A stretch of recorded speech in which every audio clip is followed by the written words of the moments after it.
Lancé dimanche 19 novembre 2023 par l'ancien ministre de l'Agriculture, Maître José Mpanda Kabangu, le projet du parc agro-industriel de Ngantanjika Prodan en sigle dans la province de Lomami sera-t-il un Mbukanga Lonzo bis? Cette question mérite d'être posée. Car plus de 6 mois après, aucun mètre carré n'a été élaboré jusqu'ici. Les inquiétudes planent, mais le responsable du projet rassure. Louis Chimwanga Kabuya, expert de mise en œuvre du projet. Notre population, que ce soit au niveau des bénéficiaires directs ou les bénéficiaires indirects, nous leur demandons de rester sereins.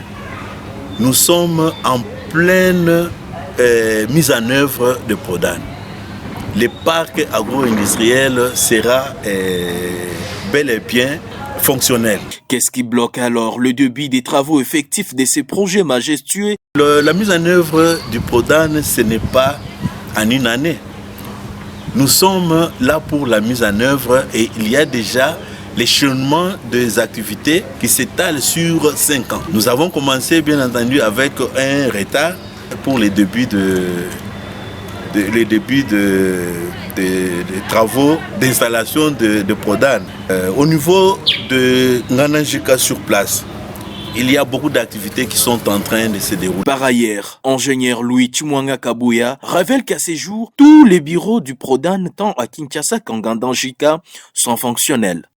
C'est depuis fin octobre jusqu'à ces jours que, personnellement, avec les autres experts de mise en valeur, nous sommes en Ngantanjika en train de travailler.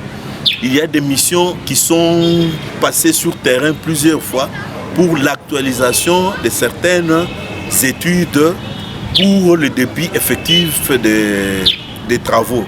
Le projet du parc agro-industriel de Ngantanjika Prodan en sigle a une durée de 5 ans et son objectif global est de contribuer à la réduction de la pauvreté et à l'amélioration de la sécurité alimentaire et nutritionnelle en République démocratique du Congo. Ainsi, la Banque africaine de développement, BAD, a disponibilisé un montant de 71,21 millions de dollars américains pour contribuer au financement du Prodan. Et du côté gouvernement, un montant de 22,52 millions de dollars américains a été apporté à titre de contribution.